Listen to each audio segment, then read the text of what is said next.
प्यारे दोस्तों, आज हम देख रहे हैं 2023 जुलाई का फिजिक्स का कंप्लीट सॉल्यूशन। और इस वीडियो के माध्यम से इस सॉल्यूशन को हम डिस्कस करेंगे, कंप्लीट सॉल्यूशन को देखेंगे। एक एक प्रश्न हमारे पास जो यहाँ पर सॉल्यूशन होगा उसको हम आपको समझाएंगे। तो चलिए स्टार्ट करते हैं इस क्वेश्चन पेपर के सॉल्यूशन को। और यहाँ पर जो है ये कांस्टेंट दिए जाएंगे आपको एग्जाम के माध्यम से। आपको सारे कांस्टेंट की वैल्यू यहाँ पे लिखी रहेगी, तो कांस्टेंट की वैल्यू आपको ज़्यादा रटने की, याद करने की ज़्यादा ज़रूरत नहीं है। इसके अलावा सेक्शन ए से स्टार्ट करते हैं। तो सेक्शन ए में पहला जो क्वेश्चन है उसकी बात करते हैं। A body performing uniform circular motion has constant dash. अगर एक बॉडी परफॉर्म कर रही है यूनिफॉर्म सर्कुलर मोशन, तो उसके पास कांस्टेंट क्या रहेगा? तो उसके पास कांस्टेंट जो चीज़ रहेगी, अगर वो सर्कुलर मोशन में है, यूनिफॉर्म सर्कुलर मोशन में है, तो उसके पास कांस्टेंट काइनेटिक एनर्जी रहेगी। तो यहाँ पे बी ऑप्शन जो है करेक्ट हो जाएगा। इसके बाद जो सेकंड क्वेश्चन है इसकी बात करते हैं। When soluble substance such as common salt यानी कि sodium chloride is dissolved in water, surface tension of water dash। जब भी हम कभी भी कभी भी पानी के अंदर सॉल्ट को डिसॉल्व करेंगे तो सरफेस टेंशन हमेशा जो है इंक्रीज होगी, हमेशा इंक्रीज होगी। इसीलिए सरफेस टेंशन जो आपके सी, जितने भी सी हैं उनके सबसे ज़्यादा सरफेस टेंशन होती है उसके पानी में। तो यहाँ पर जो है आपका डी ऑप्शन करेक्ट हो जाएगा। नेक्स्ट जो क्वेश्चन है उसकी बात करते हैं। क्वेश्चन नंबर थर्ड देखते हैं। और थर्ड क्वेश्चन नंबर ये रहा आपके सामने। इसमें बोला गया है periodic time of angular oscillations of a bar magnet is proportional to the. किसके प्रोपोर्शनल होता है बार मैग्नेट का ऑक्सीलेशन? तो यहाँ पर जो एंगुलर ऑक्सीलेशन बार मैग्नेट का किसके प्रोपोर्शनल होता है ये हमें बताना है। बार मैग्नेट का जो एंगुलर ऑक्सीलेशन होता है वो प्रोपोर्शनल होता है square root of the ratio of moment of inertia and magnetic field के। तो यहाँ पे सी ऑप्शन आपका करेक्ट हो जाएगा। नेक्स्ट जो क्वेश्चन है उसकी बात करें। The coefficient of absorption of a body is equal to its coefficient of emission at a given temperature is called. सीधा सीधा आपको एक डेफिनेशन दे दी गई है। किसकी डेफिनेशन है? Kirchhoff's law of heat radiation की। तो ये हमारा ऑप्शन होगा। अगर ये ऑप्शन अवेलेबल है तो हम इसको टिक कर देंगे, यस है। Kirchhoff's law of heat radiation, यही इसका आंसर हो जाएगा। सी ऑप्शन करेक्ट हो जाएगा। नेक्स्ट जो क्वेश्चन है, the second law of thermodynamics deals with the transfer of heat. Simple, आपका डी ऑप्शन करेक्ट हो जाएगा। इसके बाद जो नेक्स्ट क्वेश्चन है इसकी बात करते हैं। सिक्स देखिए, सिक्स्थ क्वेश्चन में पूछा गया आपसे, which of the following phenomena proves that light is a transverse wave.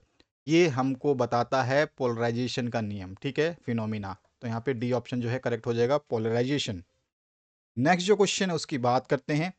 यहाँ पर जो आपका क्वेश्चन है इसमें क्या पूछा गया है, magnitude of induced EMF produced between the ends of a conductor of length L by 2 moving with a uniform velocity V at right angle है, ध्यान रखना है, to a uniform magnetic field of intensity 2B।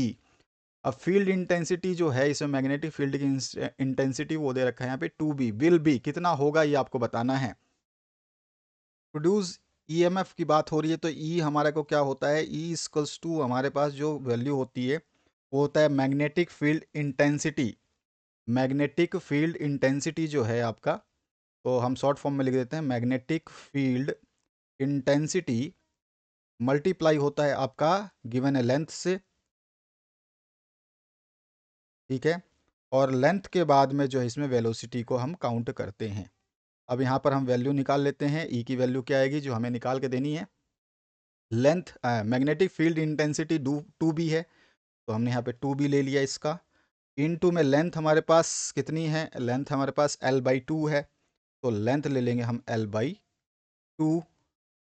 और आपके पास third चीज़ जो बचती है, velocity V के फॉर्म में गिवन है, ठीक है। तो यहाँ पर जो है आपका इनटू में V हो जाएगा। अब आप देख सकते हैं इस क्वेश्चन में कुछ भी नहीं बचा। यहाँ पे सिंपली जो है ये 2B से ये 2B कैंसिल आउट हो जाएगा। अगर ये 2B से 2B कैंसिल आउट हो गया तो हमारे पास जो आंसर होगा वो कौन सा होगा, यहाँ पर देख सकते हैं बचता क्या है आंसर में, तो B into L into V. तो हमारे पास बचता है B into L into V. ये हमारे पास आंसर आ गया। तो कौन सा ऑप्शन यहाँ पे करेक्ट है, option number third C option जो है यहाँ पर करेक्ट हो जाएगा। इसके बाद जो नेक्स्ट क्वेश्चन है इसकी बात करते हैं। यहाँ पे 8th नंबर क्वेश्चन है, solar cell operates on the principle of. Solar cell किस प्रिंसिपल पे काम करता है, तो आप सभी को अच्छी तरह से पता होगा कि ये फोटो वोल्टिक एक्शन पे जो है डिपेंड करता है या काम करता है। तो यहाँ पर जो हमारा ऑप्शन नंबर सी करेक्ट हो जाएगा। ठीक है, फोटोवोल्टिक एक्शन पे जो है सोलर सेल ऑपरेट्स करता है, ये इसका प्रिंसिपल है। नेक्स्ट 9th नंबर क्वेश्चन है, a body performing linear simple harmonic motion experiences a force of 0.2 Newton when displaced through 4 centimeter from the mean position. Its force constant will be, कितना होगा ये force constant, हमें इसका count करना पड़ेगा। हमारे को यहाँ पे गिवन क्या है, फॉर्मूला हमें फोर्स कांस्टेंट का याद होना चाहिए पहले तो। ए इक्वल्स टू क्या होता है, तो यहाँ पर जो होता है के इक्वल्स टू होता है हमारे पास एफ बाई एक्स होता है। ठीक है, हमारे को एफ कितना दे रखा है, फोर्स जो है 0.2 न्यूटन है। ठीक है, ये हमारे पास आपके पास ये दे रखा है, ये एफ की वैल्यू है। और आपके पास जो डिस्प्लेस्ड कितने डिस्टेंस के लिए, ये एक्स की वैल्यू दे रखी है हमारे को, एक्स की 4 सेंटीमीटर। पुट कर देते हैं वैल्यू को, एफ हमारे पास जो है वो है 0.2 न्यूटन अपॉन एक्स जो हमारे को गिवन है वो है आपके पास में 4। अब इसको हम अगर डिवाइड करते हैं, पॉइंट हटाएंगे तो ये हो जाएगा आपका 2/40, और इसको हम जब करेंगे यहाँ पर 4 सेंटीमीटर में है। ठीक है, सेंटीमीटर में है, इसको हमें देखो मीटर में चेंज करना पड़ेगा, क्योंकि यहाँ पे सेंटीमीटर से काम नहीं चलेगा। फोर्स न्यूटन में है और ये सेंटीमीटर में है, तो एक्स की वैल्यू क्या आ जाएगी, ये हो जाएगी 0.04 मीटर। ठीक है, तो यहाँ पर वैल्यू को चेंज कर दें यहाँ पर हम, तो अब मीटर में कितना आ जाएगा, 0.04 मीटर। अब हमारे पास इसकी वैल्यू क्या आ जाएगी, ये हो गया, पॉइंट हटाओगे 0 हो जाएगा ऊपर, तो 20 हो जाएगा, 20/4, यानी कि काटोगे तो 5 न्यूटन, क्योंकि ऊपर तो न्यूटन है आपका, नीचे मीटर है, यहाँ पे ये मीटर है, ये न्यूटन है, तो 5 न्यूटन पर मीटर जो है इसका आंसर आ गया। तो क्वेश्चन का आंसर सी ऑप्शन आपको देखने को मिल रहा है यहाँ पर अवेलेबल है, तो सी ऑप्शन इसका करेक्ट हो जाएगा। नेक्स्ट जो 10th क्वेश्चन है उसकी बात करते हैं। 10th क्वेश्चन में पूछा गया है, if A current of 1 ampere flows through a solenoid of length 25 centimeter and made up of 250 tons of copper wire, then the magnitude of magnetic induction inside the solenoid will be। कितना magnetic induction होगा ये हमें बताना है, solenoid के अंदर कितना magnetic induction होगा। अगर हमारे को पता हो तो सबसे पहले हमारे को जो फॉर्मूला है वो हमें पता होना चाहिए कि इसका जो फॉर्मूला होता है बी इक्वल्स टू क्या होता है, तो बी इक्वल्स टू होता है आपका म्यू नॉट। ठीक है, mu naught into N into L, N number of turns and L is the आपका जो हो जाए, सॉरी एल नहीं आई, आपका आई है करंट है ना, तो करंट की हमारी बात होगी यहाँ पे।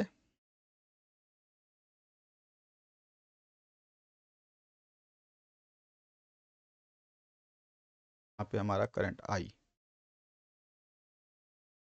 अब बी की वैल्यू निकालनी है, सबसे पहले हमें एन देखना है। एन जो गिवन है, एन इक्वल्स टू कितना है, तो एन दे रखा है हमारे को 250 टन्स ऑफ कॉपर वायर में दे रखा है। ठीक है, अब यहाँ पर देख सकते हैं लेंथ कितना है, ये हमारे को दे रखा है एल, ये दे रखा है आपको करंट, ये देखा है N number of turns. N की जो वैल्यू हमारे पास आती है वो number of turns, number of turns upon में लेंथ होती है, अपॉन में लेंथ होती है। तो एन की वैल्यू निकाल लीजिए यहाँ पे, नंबर ऑफ टर्न्स जो है आपको 250 दे रखा है और लेंथ दे रखी है 25। काट देंगे तो ये आ जाएगा आपके पास में 10। ठीक है, तो 10 तो हमारे पास, सॉरी, लेंथ ये सेंटीमीटर में है, ये भी ध्यान रखना है आपको, ये सेंटीमीटर में है, इसको हमें मीटर में कन्वर्ट करना पड़ेगा। तो लेंथ जो हो जाएगा वो मीटर में कितना हो जाएगा, ये हो जाएगा आपका 0.25 मीटर। अब यहाँ पर हम 0.25 जैसे ही करेंगे तो ये आ जाएगा 1000, एन की वैल्यू आ गई 1000। अब हमें पुट करना है, क्योंकि ये जो है 1000 पर यूनिट लेंथ हो गया, 100,000 टन्स पर यूनिट लेंथ हो गया। फॉर्मूला हमारे पास ये है। अब इस वैल्यू में हमें जो है म्यू की वैल्यू डालनी है। म्यू की वैल्यू जो होगी आपको याद होगा, अगर कांस्टेंट आपको याद नहीं है तो ऊपर देख सकते हैं म्यू। अब यहाँ पे बी की वैल्यू निकाल लेते हैं, बी इक्वल्स टू क्या हो जाएगा, तो यहाँ पे म्यू नोट की वैल्यू जो हमारे पास आती है वो आती है 4 पाई इंटू 10⁻⁻7। 10⁻⁻7।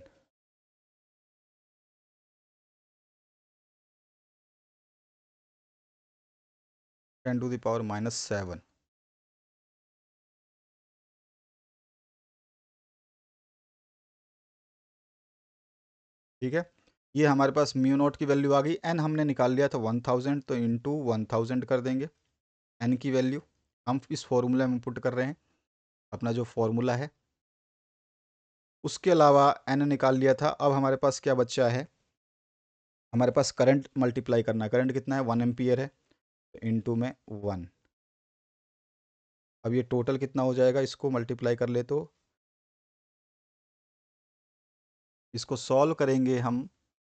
4 पाई है, तो आप इसको सॉल्व करोगे तो इसका आंसर जो आएगा वो कितना आ जाएगा,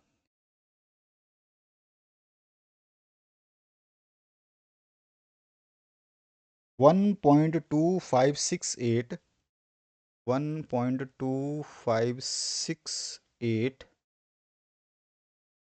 इंटू 10⁻³ टेस्ला।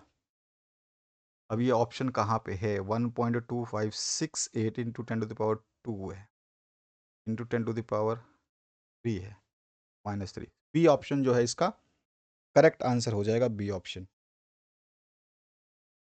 अब आते हैं हम नेक्स्ट क्वेश्चन की तरफ जो आपसे पूछा गया, इसकी बात करते हैं। तो यहाँ पर देख सकते हैं, इसमें से कोई भी आपको जो है सारे करने होंगे। इसमें आपको ऑप्शन नहीं दिए हैं तो सारे करने होंगे। एक 1 मार्क्स क्वेश्चन होंगे, 8 मार्क्स, 8 क्वेश्चन होंगे, 8 के 8 मार्क्स आपको देके जाएंगे। स्टेट फॉर्मूला आपसे पूछा गया है, फॉर्मूले की बात कर रहा है यहाँ पे, ध्यान रखना है आपको, केवल आपसे फॉर्मूले की बात कर रहा है। तो ये फॉर्मूला आपको बताना है। फॉर्मूला जो है ये आपको बता देना है एंड करेक्शन का। क्वेश्चन में दिया हुआ आपको एंड करेक्शन का जो है फॉर्मूला आपको बताना है। तो एंड करेक्शन का फॉर्मूला जिसको हम ई से डिनोट करते हैं, डिफाइन करते हैं, वो हो जाता है आपका 0.3D। यहाँ पर आपका जो है डी क्या है, ये डायमीटर ऑफ द पाइप है। ठीक है, अगर हम आर की फॉर्म में लिखते तो इसका डबल हो जाता, 0.6 हो जाता, ये आर की फॉर्म में आ जाता, यहाँ पर रेडियस ऑफ पाइप हो जाता। सेकंड जो क्वेश्चन है इसमें, categorize the following into polar and non polar dielectrics. आपको अच्छी तरह से पता है, देखते ही पता चल जाएगा कि आपका जो है कौन सा पोलर है। तो पोलर जो है वो आपका है H2O। तो पोलर जो है आपका कौन सा हो जाएगा, H2O को हम पोलर दिखा देंगे कि आपका H2O जो है वो पोलर है। ठीक है, H2O पोलर है। और दूसरा जो बच्चा वो नॉन पोलर है, कार्बन डाइऑक्साइड जो है ये आपका ये नॉन पोलर है। ठीक है, ये इसका आंसर हो गया। नेक्स्ट जो क्वेश्चन है उसकी बात करते हैं। तो ये नॉन पोलर का हमने बता दिया।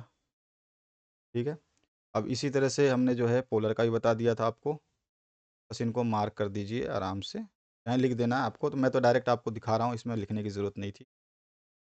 तो पोलर का हमने ये बता दिया कि पोलर जो होगा वो ये होगा, नॉन पोलर जो है ये होगा। अब आगे बढ़ते हैं नेक्स्ट क्वेश्चन की तरफ। Define potential gradient. Potential gradient की डेफिनेशन लिखनी है जो कि मैंने यहाँ पे दे दी है।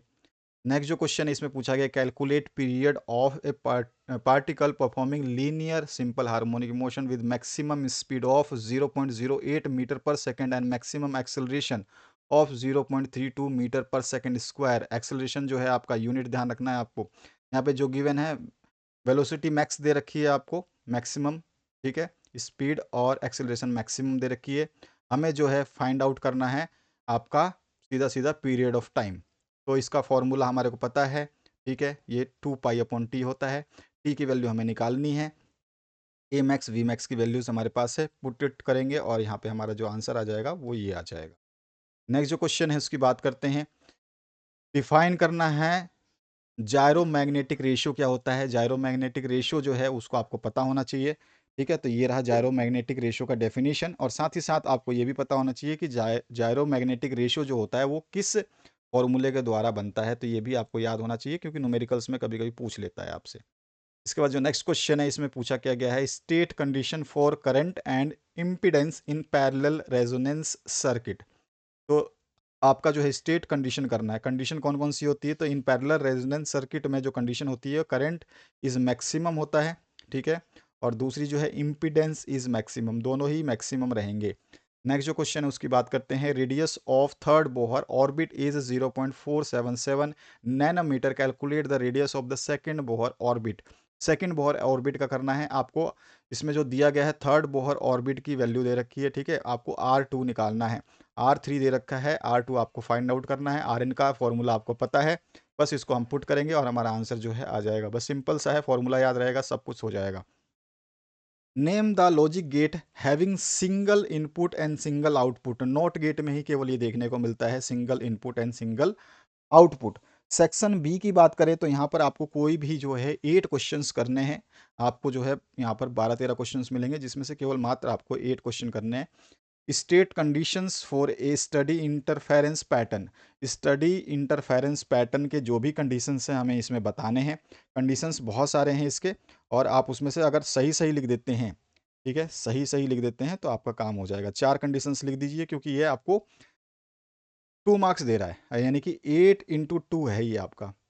जो ये क्वेश्चन है आपका 8 करोगे आप 2 मार्क्स देगा तो आपको 16 मार्क्स मिलेंगे। तो 2 मार्क्स का है तो 2 मार्क्स के हिसाब से 4 कंडीशंस लिख देंगे, हाफ ऑफ मार्क्स मिल जाएंगे आपको। तो 4 कंडीशंस जो है हम यहाँ पे लिख सकते हैं। नेक्स्ट जो है इसमें आपको expression derive an expression for electric field intensity due to an infinitely long straight charge wire. ये थोड़ा सा लंबा क्वेश्चन है क्योंकि इसमें आप ज़्यादा इसमें शॉर्ट फॉर्म आप यूज़ नहीं कर सकते हो। तो आपको सबसे पहले तो इसमें ये पता होना चाहिए कि एक्सप्रेशन किसका है, electric field intensity due to an infinitely long straight charge wire, ये है गॉस लॉ का, ठीक है। और गॉस लॉ हमें पता होना चाहिए, इसलिए गॉस लॉ मैंने आपको लिख दिया है यहाँ पर। आपसे पूछा नहीं गया लेकिन मैंने यहाँ पे गॉस लॉ जो है आपको लिख दिया है, ताकि आपसे कभी भी पूछ सकता है ये 1 मार्क्स के क्वेश्चन में गॉस लॉ क्या होता है, डिफाइन करिए। तो बहुत ही सिंपल सी डेफिनेशन है। इसके बाद जो है हमें एक्सप्रेशन जो डिफाइन करनी है उसके लिए हमें ये डायग्राम बनाना पड़ेगा। इसका पहला कंडीशन जो है हमें बता देंगे कि ये क्या क्या कंसीडर कर रहे हैं, और उसके बाद जो इसकी वैल्यूज़ जो हम यहाँ पे मानेंगे एजम्पशंस उनको हम बता देंगे, और बता के इसको जो है ख़त्म कर देंगे। हमारा जो फाइनल आ जाएगा एक्सप्रेशन वो आ जाएगा ये वाला।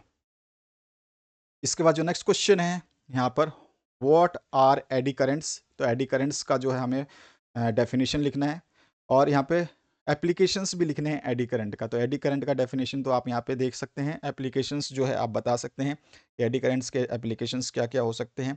भाई ये आपका जो है heating effect of eddy currents जो है वो कहाँ यूज़ होता है, वो मेल्टिंग मेटल इन इंडक्शन फर्नेस में हम यूज़ करते हैं, इंडक्शन फर्नेस में यूज़ करते हैं। उसके अलावा जो है एडी करंट जो है मैग्नेटिक ब्रेकिंग में काम आता है, कहाँ पे, ट्रेन्स में। तो इसको हम बता सकते हैं, दोनों ऑप्शंस यहाँ पे लिखे गए हैं। नेक्स्ट जो क्वेश्चन इसमें पूछा गया, define in state formula for inductive reactance. इसको डिफाइन भी करना है और फिर आपको फॉर्मूला भी लिखना है। तो हमने रिएक्टेंस जो है इंडक्टिव रिएक्टेंस इसको डिफाइन किया है, इसका फॉर्मूला भी लिखा है। इस तरह से कैपेसिटिव रिएक्टेंस का आपको डेफिनेशन लिखनी है, देन फॉर्मूला भी लिखना है। तो आप फॉर्मूला लिख देंगे और डेफिनेशन भी लिख देंगे। इसके बाद जो है नेक्स्ट जो क्वेश्चन है इसमें पीवी डायग्राम बनाना है, एक्सप्लेन करना है concept of positive work and negative work done का। तो पहला आपको पॉजिटिव वर्क डन और उसका कॉन्सेप्ट जो है यहाँ पे क्लियर कर देंगे, और डायग्राम ये रह जाएगा। इसमें आपका जो है, आपको पता है कि एरो जो है नीचे की तरफ डाउनवर्ड डायरेक्शन में जाती है और यहाँ पर अपवर्ड डायरेक्शन में नेगेटिव में जाती है, ठीक है। और इसका कॉन्सेप्ट क्या होगा ये भी हमें बताना होगा। नेक्स्ट जो क्वेश्चन उसकी बात करते हैं, state law of length and law of linear density for a vibrating string. Vibrating string के लिए जो हमें स्टेट करना है, law of length and law of linear density. तो इसमें करना क्या है, हमारे को लॉ ऑफ लेंथ और लॉ ऑफ जो डेंसिटी है दोनों को अलग अलग लिख देना है और दोनों के जो भी फॉर्मूले हैं छोटे छोटे से उनको हमें बता देना है, ठीक है। यहाँ पे लॉ ऑफ लेंथ हो जाएगा आपका एक, और लॉ ऑफ जो है लीनियर डेंसिटी हो जाएगी। ये दोनों आंसर हमने यहाँ पे लिख दिए। और यदि आप कोई भी पीडीएफ प्राप्त कर सकते हैं तो आप लेना चाहें तो ले सकते हैं, 50 रुपीज़ पर पीडीएफ सॉल्यूशन चार्ज होगा, ठीक है। आप फ़ोन पे करना चाहें तो फ़ोन पे कर सकते हैं, या फिर आप गूगल पे जी पे करते हैं तो जी पे कर सकते हैं। आप कोई भी 5-6 फ्रेंड मिल करके ओनली 50 रुपीज़ में एक पीडीएफ प्राप्त कर सकते हैं और आपस में शेयर भी कर सकते हैं। तो ये बहुत इजी सा है और विद सॉल्यूशन मिलेगा, जैसा कि आप वीडियो के माध्यम से देख रहे हैं। आप कोई भी सॉल्यूशन परचेस कर सकते हैं, physics, chemistry, biology, English, Hindi, जो भी आप सब्जेक्ट है, मैथमेटिक्स, वो भी आप परचेस कर सकते हैं। सॉल्यूशन अवेलेबल है चैनल पे, आप देख सकते हैं और वही सॉल्यूशन का पीडीएफ आपको मिलेगा। जैसा कि ये पीडीएफ आप देख रहे हैं तो आपको ये पीडीएफ विद सॉल्यूशन मिलेगा। नेक्स्ट जो क्वेश्चन है इसमें पूछा गया है, for a moving coil galvanometer show करना है आपको S equals to G by N minus one होता ही है। यहाँ पे एस जो है संट रेजिस्टेंस है, जी गैल्वेनोमीटर रेजिस्टेंस है, एन जो है ratio of total current to the full scale deflection current है। तो आपको जो है डायग्राम आप बुक से चाहें तो बुक से बना सकते हैं, ऐसा बनाना चाहें तो ये बता सकते हैं, ठीक है। और इसको बनाने के बाद जो है आपको बता देना है आपके मूविंग कोयल में जो होता है कि S equals to G upon N minus one कैसे आता है। तो इसके जो हमें बतानी होगी छोटी सी चीज़ वो ये रही, ठीक है। इसके बाद जो है ये आपका पूरा का पूरा प्रूव हो जाएगा। नेक्स्ट जो क्वेश्चन है उसकी बात करते हैं यहाँ पर। इसमें पूछा गया, de Broglie wavelength associated with an electron and a proton are same है, ठीक है। कैलकुलेट करना है ratio of their kinetic energies, और यहाँ पे आपको दे रखा है एमपी की वैल्यू, ठीक है। अब यहाँ पर जो गिवन है वो चीज़ लिख लेंगे, क्योंकि दोनों सेम है तो इसलिए हमने इसको इक्वल कर लिया। एमपी आपको दे रखा है और हमें पता करना है इनका रेशियो, किसका, काइनेटिक एनर्जी का, जो भी कौन सा है, रेशियो ऑफ काइनेटिक एनर्जी किसकी किसकी, एक इलेक्ट्रॉन की और दूसरी आपके प्रोटॉन की। तो इनका रेशियो हमें फाइंड आउट करना है। लैम्डा की वैल्यू हमें एच अपन पी होती है, ये पता है। इलेक्ट्रॉन के लिए निकाल लेंगे और फिर प्रोटॉन के लिए निकाल लेंगे, ठीक है। क्लियर हो गया आपको। बस अब सिंपल सिंपल जो है वैल्यूज रखने हैं, आंसर आ जाएगा। तो हमारे पास आंसर आता है इसका 1836, तो ये इसका आंसर हो जाएगा। नेक्स्ट जो क्वेश्चन है उसकी बात करते हैं, derive an expression for half life time of a radioactive material using the law of radioactive decay.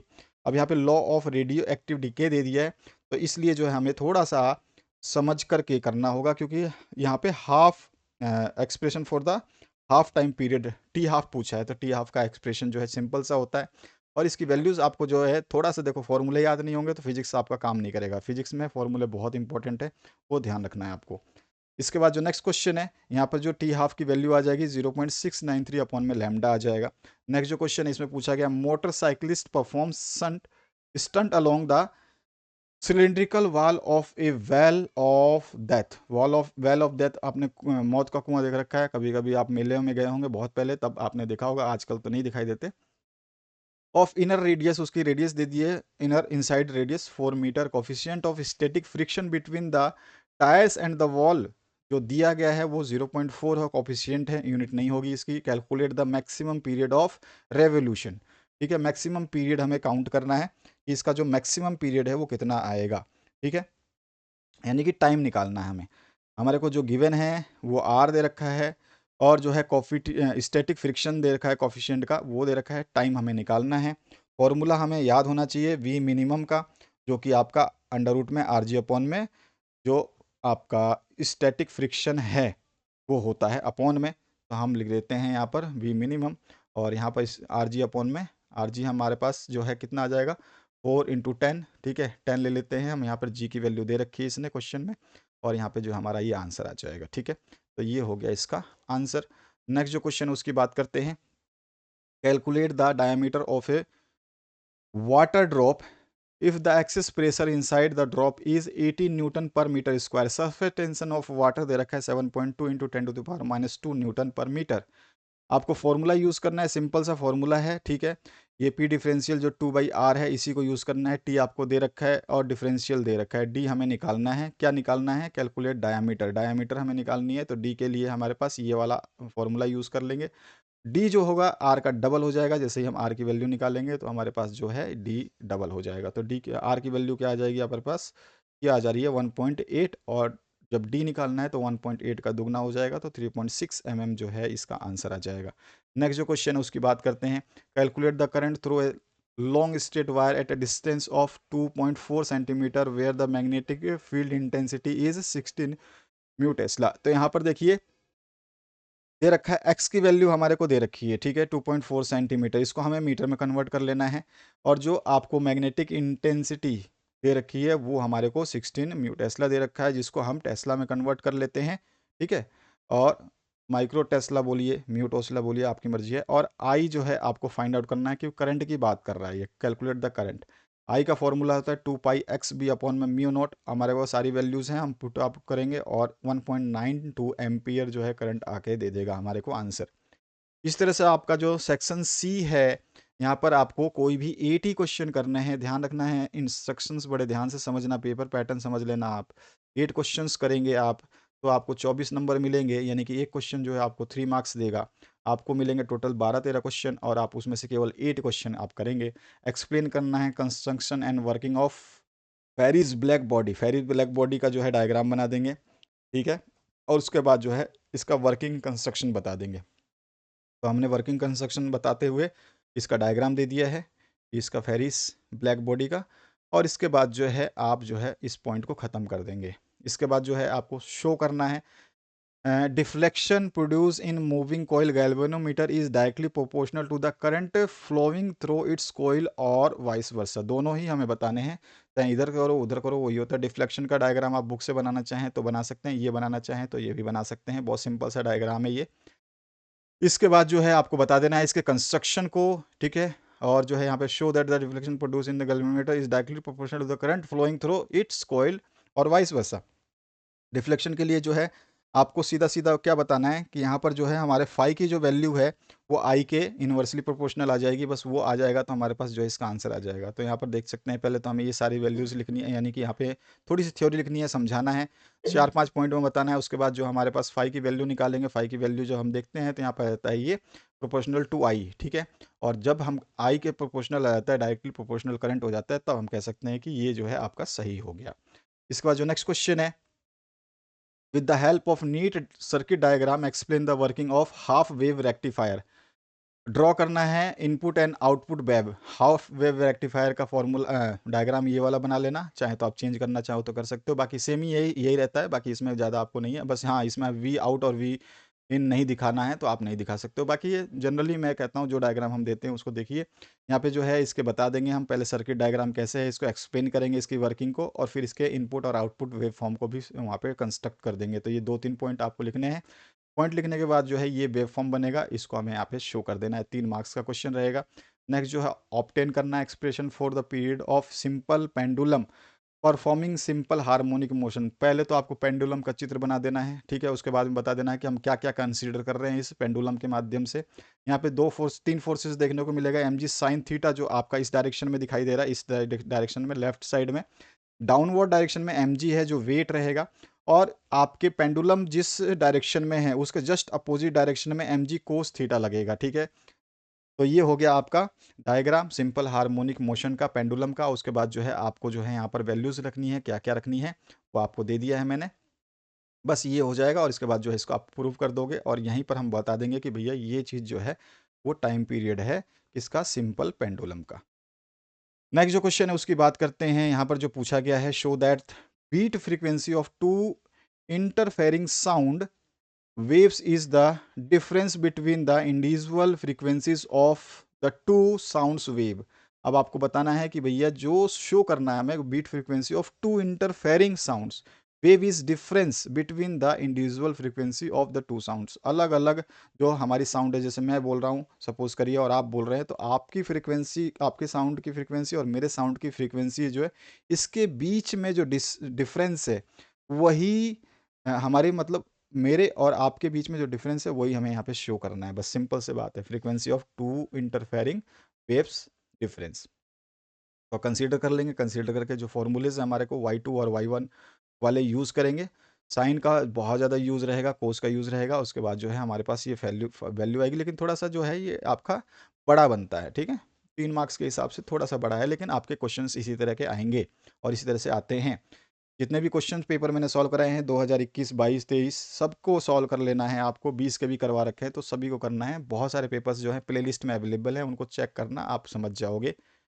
और नेक्स्ट क्वेश्चन की बात करते हैं। जैसा कि मैं बता चुका हूँ, आप 50 रुपीज़ पे करके आप जो भी पीडीएफ सॉल्यूशन लेना चाहते हैं ले सकते हैं। आप जी पे कर सकते हैं, ठीक है, या फिर आप फ़ोन पे कर सकते हैं यदि आपको चाहिए तो। अदरवाइज़ वीडियोस फ्री हैं, फ़ोन पे भी आप कर सकते हैं। और ये करने के लिए आपको जो नंबर यूज़ करना है 8469022568, इस नंबर पे आप स्क्रीनशॉट भेज देंगे और अपने सब्जेक्ट को मेंशन कर देंगे कि आपको कौन सा सब्जेक्ट चाहिए। उसका पीडीएफ आपको सॉल्यूशन के साथ में सेंड कर दिया जाएगा। ऑब्टेन करना है expression for orbital magnetic moment of an electron revolving around the nucleus of an atom. यहाँ पर हमने वो डायग्राम बना दिया। अब जो है इसका एक्सप्रेशन बना देंगे, ठीक है। ये रहा एक्सप्रेशन इसका। इस तरह के एक्सप्रेशंस जो हैं आपको कई बार प्रैक्टिस करने होंगे। प्रैक्टिस नहीं करोगे फिजिक्स आपके किसी काम का नहीं है, बिल्कुल काम का नहीं है, नहीं हो पाएगा फिर। तो प्रैक्टिस करते रहना है। जानते हो एक पुरानी कहावत है, practice makes a man perfect, तो आपको ये ध्यान रखना है। 21 नंबर है आइंस्टीन फोटो इलेक्ट्रिक इक्वेशन जो है उसको स्टेट करना है। और hence explain any two characteristics of photo electric effect, इसके 2 कैरेक्टरिस्टिक्स भी आपको बताने हैं। तो यहाँ पे स्टेट करना है आपको, केवल आपको प्रूव नहीं करना है। तो ये है आइंस्टीन फोटो इलेक्ट्रिक इक्वेशन, ठीक है, जो कि काइनेटिक एनर्जी मैक्सिमम जो होता है h-5 होता है। अब कैरेक्टरिस्टिक्स कौन कौन से हैं आपको बता देना है। कैरेक्टरिस्टिक्स जो है आपको कोई भी 2 लिख देने हैं, ठीक है। ये कैरेक्टरिस्टिक्स थोड़े बड़े होते हैं, इसलिए ध्यान रखना है आपको। नेक्स्ट जो क्वेश्चन है इसमें, calculate shortest wavelength of Paschen series and longest wavelength of Balmer series of H atom. सबसे पहले हम पास्चियन सीरीज की बात करेंगे। उसके लिए शॉर्टेस्ट जो वेवलेंथ है उसको निकाल लेंगे। फॉर्मूला हमारे पास जो है वो याद रखना है, ठीक है। यहाँ पे थोड़ा सा ये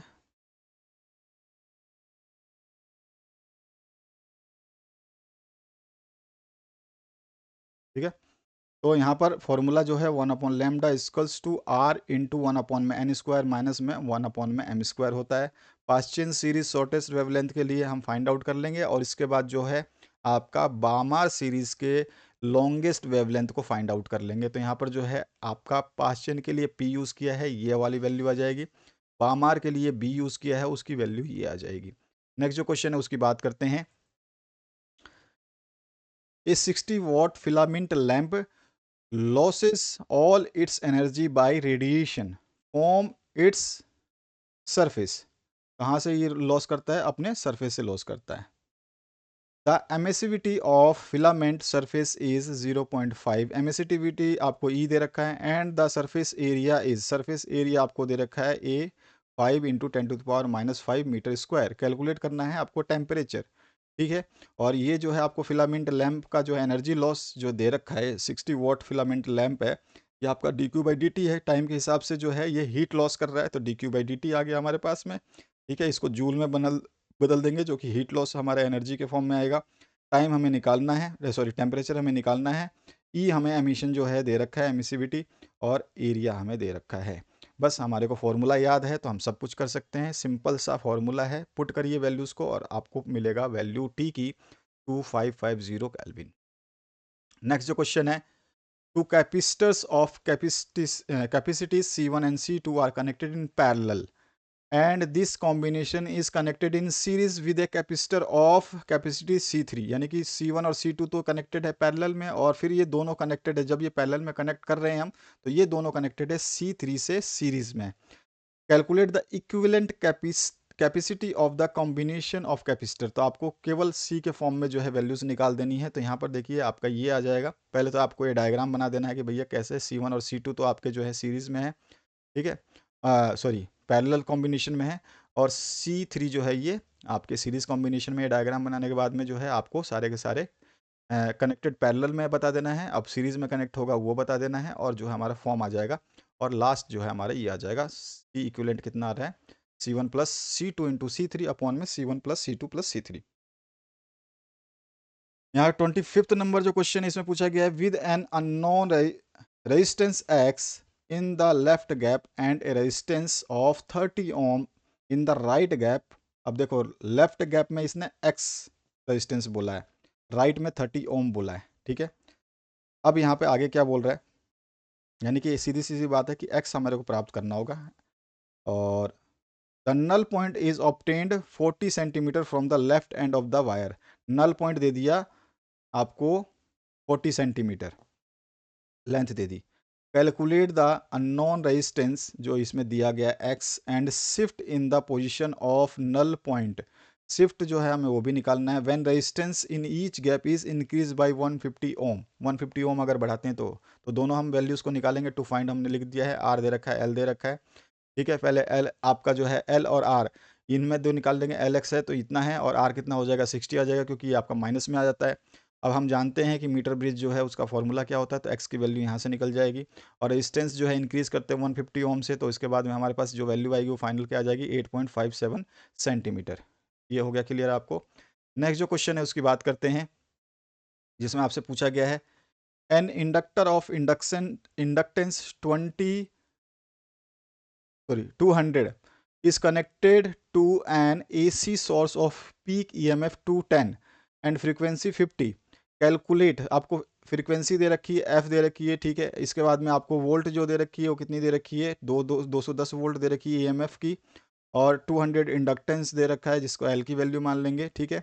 और पीक करंट कैलकुलेट करना है, पीक करंट और instantaneous voltage of source when current is at its peak value. Peak value पे हम बात करेंगे, तो पीक वैल्यू का फॉर्मूला जो होता है हमारे वो क्या होता है, आपका इंडक्टेंस जो आपका गिवन है, इंडक्टेंस अपॉन जो है एक्सएल आपकी हो जाएगी, और एक्सएल की वैल्यू अभी मैंने ऊपर डिस्कस किया था, बताया था 2πfl होती है।